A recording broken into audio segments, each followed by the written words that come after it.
Good morning, everybody. My name is Suzanne McAllister, and I am with the Post Animal Use World Project, or PAW Project, and it is September 4th, 2025. And I am really grateful to Suzanne Gonzalez for making time this morning.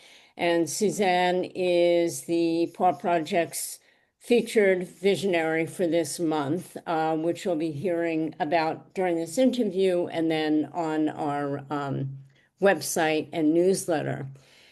Anyway, Suzanne is a longtime animal advocate, and she is the founder and president of the Pennsylvania Voters for Animals. And I have had the privilege to start doing some work with the PA Voters for Animals, and I'm just so grateful that Suzanne is spearheading this effort.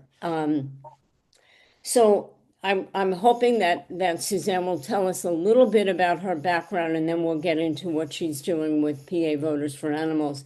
So I like to set the stage and provide background for people who don't know you.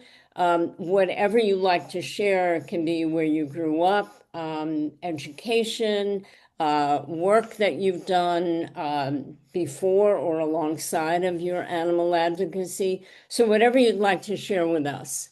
Oh, thank you, Suzanne. And I do want to say thank you, first and foremost, to you and also to your wonderful community. This is such a great opportunity for me to share my journey to where I am today. So I'm really happy for the opportunity. So, as Suzanne mentioned, I am Suzanne Gonzalez. Yes, we call ourselves Suzanne Squared. And my background, I grew up in Delaware County, Pennsylvania, and you might hear a little bit of a Philadelphia accent, but that's who I am. You come So by it came, naturally. yeah, Yes. that's right. So I'm married and have two grown sons, who actually I do want to share a little bit about them as Please. well. They actually inspired me to become vegan, Hmm. to become an animal activist. They actually have been vegan and part of the community for decades, actually. So they inspired me. I also married two sons, and I was a nurse for a number of years. I worked within the healthcare setting and then transitioned into more of the like pharmaceutical industry, where I actually worked supporting clinical research. And through that experience along the way, I really started to think about, especially with the clinical research aspect, what is going on with the animals who are, actually being used by the pharmaceutical industries, medical device industries. And it really started to get me think, in addition to my sons, but really started to think about we as humans using animals for whatever it is, for research, for food sources, for entertainment, um, whatever the case may be. It really started to make me think about, what am I doing? What am I doing as a consumer, as an employee, as a human being, to support what I do see it as exploitation and oppression of animals? So that experience, in addition to others, and like I said, I want to give my sons credit, I really started to do a deeper dive, Suzanne. I did my own um, research, if you will, looking at, what are the facts? Because I'm a very fact-based person, nursing Yeah. background. So I do have bachelor's of science in nursing. I also have an MBA in healthcare administration. So I am very um, fact-based, statistically driven. And so I started to look into what is going on? Why are we doing this? And that really helped drive the next phase of my life. And that's what I'm in today. So I retired after many, many years working in healthcare, working in the pharmaceutical industry. And as soon as I retired, that's when I really did have my aha moment where I said, whatever time I have left on earth, I need to make a difference in the lives of animals. And I do want to be very open and honest about this as well. I also look at this as a way for me to forgive myself for Oh, contributing to the cruelty, the neglect, even though didn't, I didn't do this, you know, actively, but it was passively through my choices. yeah. And so I look at this time in my life as a way to really impact meaningful and sustainable change, particularly focused on animal protection. And I know we'll get into that. But also as a way to forgive myself for, Mhm. like I said, those choices that I made um, for decades. And the other point that I'd like to share is it doesn't matter at what stage of your life you're in, Mhm. you can make a difference and you can change. Just Yeah. because we've always done something one way, or we felt that, it's part of our tradition, our family tradition, culture tradition, it doesn't mean that we have to continue doing that. If it is impacting others, if there's a victim in our choices. And so I do consider myself a someone that others can look at to say, well, if she could make a change in her senior years of life, then anyone can. Yeah. I really appreciate what you just said, both about it's never too late to change, but the other, which kind of hit me a little bit, and I thought, I haven't thought about things that way when you said, in some ways, you're doing this so that you can forgive yourself. And I didn't change my ways until I was in my mid 50s. Mm-hmm. So I had, many decades of living a traditional life where I wore leather and bought down products and ate animals and so on. And I hadn't thought about having to forgive myself. And I Yeah. really, anyway, you got me thinking. Thank you Oh, for thank that. you. Thank you for that. Um, I'm also really struck by how your sons were some of the visionaries for Yeah. you. Yeah. And did that happen when they were in college, in high school? Yeah. So my younger son actually was in high school, and my older son, he's 4 years older than my younger son, and his was later in his late college years into, post graduating college. And I was vegetarian at the time, but I was cooking plant-based meals for them. And and it was like I truly had this aha moment that, well, if I'm cooking plant-based for them, why aren't we just adopting this as a family? So my husband of I forgot to mention him. I don't know how I could, but my husband of 47 years, actually this year, he basically came along for the journey. I can't say that he followed my path immediately, but we did transition to a vegan household well over 10 years ago. and vegetarian, as I said before that.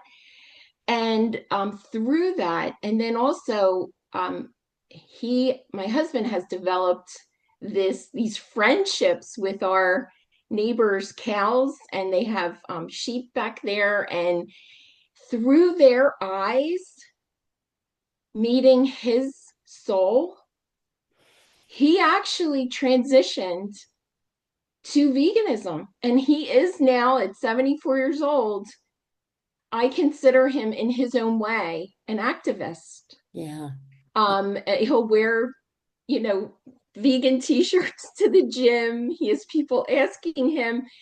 And, I think initially he did this for health purposes, but then he truly saw Mhm. and built these beautiful friendships with animals, and it Hmm. clicked. So my sons did, um, through their own experiences, they both came to this realization that we don't need we Yeah. don't need to use animals to live healthy, optimized lives. And so they inspired me, they motivated me to just take that next step. And most importantly, it gave me the courage to take it even one step further. And Yeah. that's really where I became, an activist. I then, and I know we'll talk about Pennsylvania Voters for Animals, but I had the courage and the conviction to continue on this journey and take it to the next phase. Right. Well, I know you a little bit because of the work I've started to do with your organization, and I know how I'm impressed with your dedication, your energy, your focus. So, yeah, I'm still struck, and we're not going to get into it now, but maybe it's a conversation for another time about what it was like for you living with your sons who are vegan. You're cooking for them, but, but and you're vegetarian, and you probably are listening to them. Yeah, yeah, And but there's still this barrier, which is yeah, just fascinating to me. yeah. It's It it fascinating. it truly was. And again, this isn't I'm not this is not an excuse for my choices years ago, but I did a lot of traveling to Wisconsin. And boy, it was tough back then too. Jeez. And I mean, everything was, and again, very lovely people. They were so kind to me. But I have to say, I wasn't adept enough at understanding how I could adapt Yeah. to a plant-based diet out while I was traveling. Yeah. But now, as I've been dedicated to living a vegan lifestyle for over 10 years, I see that there's really nothing you can't veganize, or there is always a Yeah. way that you can Yes. plan Yes. ahead. Or so it did. And again, it's not an excuse. It was my issue to solve. Yeah. But so when I get home, it was okay, I'm vegan, we're cooking. But in my heart, in my practices, I hadn't made that full transition. So, It's yeah. fascinating. I think every one of us, unless we're born into a vegan Hmm. household, raised by vegan parents, we all have our stories. Yeah. Yeah. And that I lived for more than 5 decades, never even questioning where did this food come Yeah. from. So, um, anyway, I find it just very interesting. The mind is so tricky how it will Hmm. allow us to Yeah. compartmentalize. But And make anyway, excuses. Make yeah. excuses. Well, Yep. and in my case, and I think from what you're saying, really just not even seeing it, Yeah, that's a good point. like just Yeah. not even Yeah. seeing it. Hmm. So, well, fast forward then, you said you did transition. I love the story about your husband. And now you are putting what I see as your formidable talents to this organization. So tell me about the genesis of PA Voters and tell us what you would like to know about it. I am so happy to do that. So, once I retired over 10 years ago and started my full-time vegan journey, I did get involved with different animal welfare organizations and different rescues because I really didn't have that experience, that exposure prior to retiring. My focus was always raising my family, working full time in a very, high demand career. And so once I did make a deliberative choice to retire early and really dedicate my life to animals. Mm. So as I started to get involved and learn, that's another thing I do want to share. I have always been of the ilk that I want to learn every single day. I want to learn from people that I come in contact with. I want to learn from animals. I want to learn from every aspect of life. I want to take something away from that experience and synthesize it and use it, grow, evolve. At almost 70 years old, I that is what keeps me going. It's Mhm. every single experience. I don't look at it necessarily as it, might have been a negative experience, but you can learn something from it. Mhm. So as I was, getting involved with these different groups, I started to see something that I felt was missing.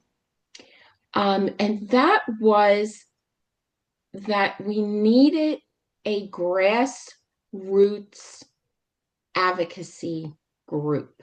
Um, we needed people, and I'm going to say in Pennsylvania, because that's really where my focus has been, that people in Pennsylvania, number one, they many are not aware of what's going on. They're not aware of the issues that are impacting animals within our state. So, domestic animals, companion animals, wildlife, and also not aware of how those issues are also impacting us Mhm. as constituents, as consumers, as voters, as people.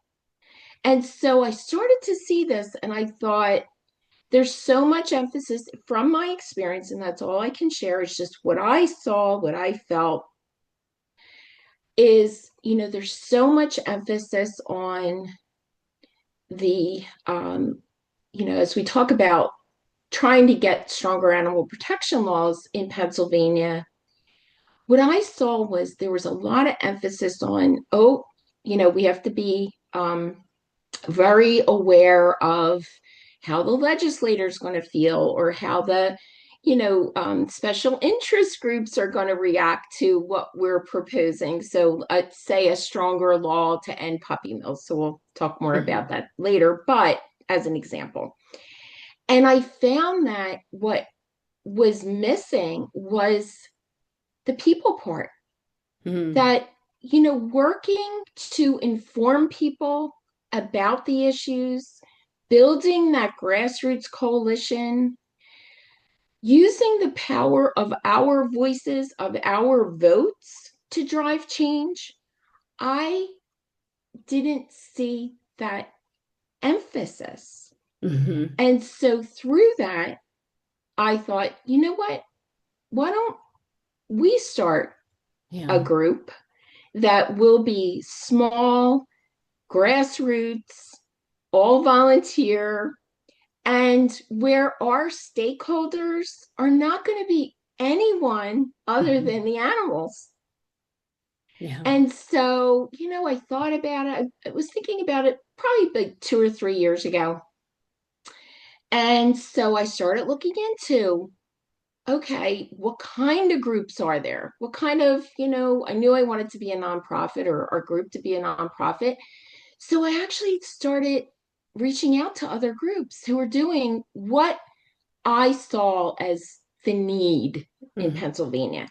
So there was one group in particular, Voters for Animal Rights in New York, and I reached out to Allie Taylor, who's the president of Voters for Animal Rights, and she was so helpful Hmm. and actually pointed me to a legal group called Animal Defense Partnership. And I reached out to them and I talked to them about my ideas, and they said, "Oh, Suzanne, we can help you." Wow. And so, this organization, Animal Defense Partnership, they guided me every step of the way to my through my where we received our tax exempt letter from the IRS in 2024.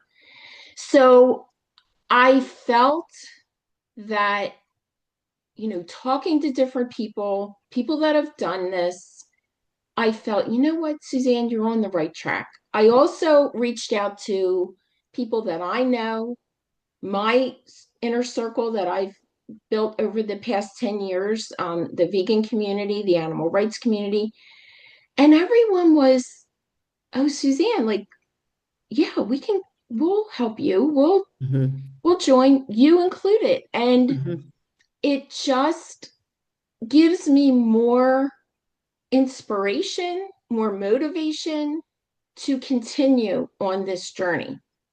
Well, and So, it's a yeah. focus, and one of the things I love about it is there are there's something tangible about it. You know if you've sent the letter out, you know if you've had that meeting with the legislator, you know if you've developed some materials and you're getting them into the hands of people who might be able to help.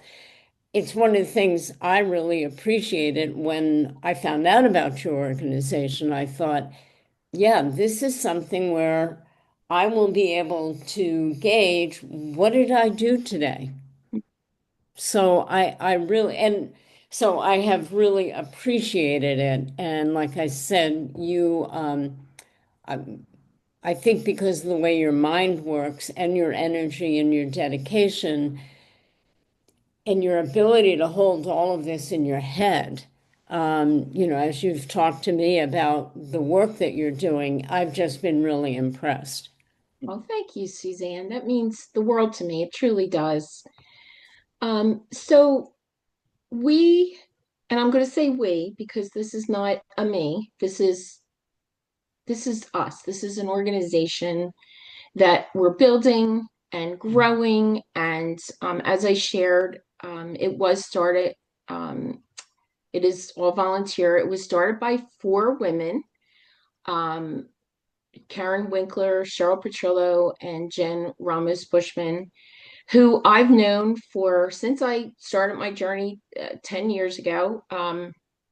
And we just, Dr. Melissa Resnick, who is a Yeah, well known veterinarian within Pennsylvania, incredible work that she does for animals. She just joined. I know. So our group is Congratulations. growing. Yeah, Yeah. and what really, as I said, motivates me is when I do speak with people just like you and I hear, Suzanne, like, your messaging, your mission, your vision resonates Yes. with me. And the other piece of it is, it really is in a, you know, I don't want to say revolutionary way, but in a empowering way, is it takes back our power. We Yes. we have the vote, we have the voice, and Yes. it's really sharing with people. Sometimes it going back to what I said about people they're not aware of the issues, Yeah. and sometimes as such they don't even know that they should be engaged, that they should care about these issues, Right, because it's not just affecting the animals, it affects every single one of us. right. A community that isn't protecting the most vulnerable isn't able to protect anyone. Well, I could not agree more. The more I think about these things, since I've been on my journey, I think oppression is oppression. And we Yes. have this dividing line. Well, if we're oppressing animals, it's okay, as long as we're not oppressing people. It's all on a continuum. If Yes. we have the muscle to oppress, why is it going to stop with animals? It's going to go all the way up. So it's and the other thing I really appreciate about what you're doing is I think it gives people something to do. Mm-hmm. It's not just uh, a good idea or something to get excited about, but it gives them something to do, which I think is a good segue. And I want to kind of wrap this up, which is how people, number one, could get involved with PA Voters for Animals, how they might support you, both if they're in Pennsylvania, but even if they're not. But I guess you focus on whatever you want. What would be a good way for people to get involved or support PA voters? So that's such a great question, Suzanne. We do have a website, so www.pavotersforanimals.org. And on that website, you can actually see our mission, our vision. You can see, our team, and also, most importantly, our priorities. So we have those spelled out. And there's also the ability from that website is to sign up for alerts. So we Mhm. will not bombard you with emails. It's really need to know information. And also you can sign up to volunteer from Yeah. the website. So there's two forms you can fill out. And that information comes to me. Hmm. So I always say it's not going to go anywhere else. It's with me. Yes. Yes. I guard it like a vault. So I would encourage people to go to our website to sign up for alerts if you're interested in volunteering. We also always say we are open to everyone. Um, we are open to vegans, non-vegans, and we're Yeah. nonpartisan. Yeah. If you care about animals, you have a seat at our table. Hmm. And that's really the most important message is you come, you join, and you see, you learn, and Yeah. whatever you take away, Yes. whatever interests you, then you can it might be as simple as an action alert. Exactly. That's what you are comfortable doing. Thank you. Or it might be like as you've found out, and the interest that you've expressed, do you want to get more involved in legislation, in the state level changes, in the local ordinance level changes? And that's really what we're working on right now, is we're really trying to get out there to have municipalities, local municipalities, issue or enact ordinances that will protect all animals Yeah. that are caught in this, puppy mill or commercial breeding mill to pet store pipeline. Yeah. And so you can learn more about that on our website, Mm-hmm. and through our action alerts. But basically, it's anything you want it to be. Do you want a table? Are you comfortable with meeting people? Yeah. Sharing our information about Pennsylvania Voters for Animals. Everyone is welcome. We Yes. come from a place of there's no judgment. We are welcome, because at the end of the day, the animals don't care. No. The animals care about, they value their lives as we value ours. Hmm. And what they care about is that we are working to make their world more compassionate, more caring through advocating and advancing stronger animal protections. That is beautifully said. I don't think I need to add anything more to what Oh, you thank you, just said. Suzanne. And, Thank you. I just want to encourage people who are listening to this, check out the website. It's a wonderful organization to get involved with, and I love the inclusivity.